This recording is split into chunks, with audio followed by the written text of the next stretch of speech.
Houston, Texas. December 1992. 8 members of the Houston UFO Network separately report being abducted in one of the strangest mass abduction cases in history. Daryl Sims, a former U.S. intelligence operative, conducts the preliminary investigation. All these people independent of each other, and to my shock and amazement, they all came back with the exact same story, the same craft, the same entities. They identified each other in great detail. Some of them didn't even know each other very well.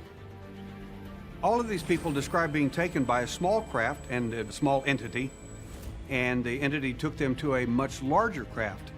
After researching numerous UFO sightings that were reported the night of the incident, Sims makes a shocking discovery.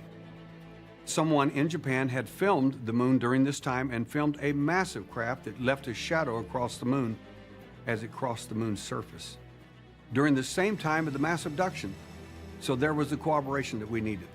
UFO researchers following the case believe collective details gathered from the event may shed new light on the abduction phenomena and perhaps clues to understanding the extraterrestrial agenda. One of the people taken saw a map-like thing on the wall.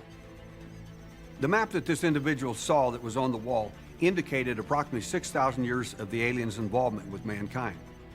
We were down to the last small section of that map, which was about 100 years left.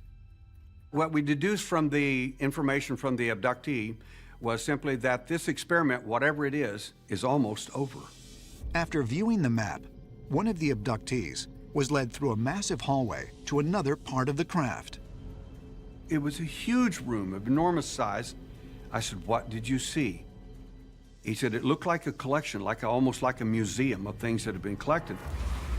They seem to have collected species, animals, people, all kinds of things. And I said, "And what was significant about that?" And he said, "I don't think they were dead.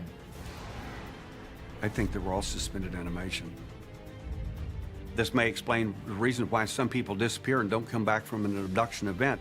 Do the accounts from the Houston mass abduction event shed new light on the extraterrestrial agenda? If so, might the stories of mass disappearances throughout history be not fantasy, but part of a program to collect human beings and other Earth species? But for what purpose? Perhaps these abductions are not happening for some random reason.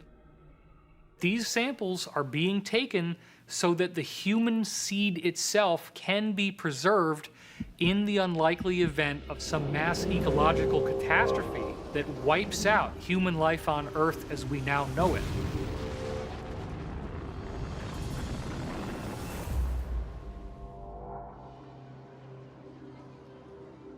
The evolution of humans on this planet has been completely and totally an experiment on the part of extraterrestrials. We'll call it experimental lab process on this planet. Intelligences are cloning and hybridizing and mixing and matching. Earth could very well be a farm. Simple as that. It's like the island of Dr. Moreau, where we're genetically altered, we're mixed, we're abducted, we're taken, we're brought back. This could be the greatest melting pot of experimental work in the universe. But, you know, as NASA has said, they're going to discover alien life forms in 20 years. I think we will find that creatures on other worlds resemble us very closely.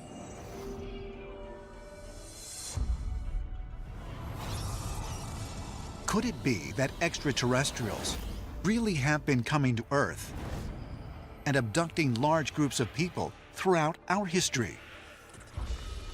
And if so, are otherworldly beings conducting experiments to upgrade the human race, preparing us to become part of an intergalactic community? Ancient astronaut theorists propose that one day we will be reunited with our alien ancestors. But perhaps, for some of us, this reunion has already occurred.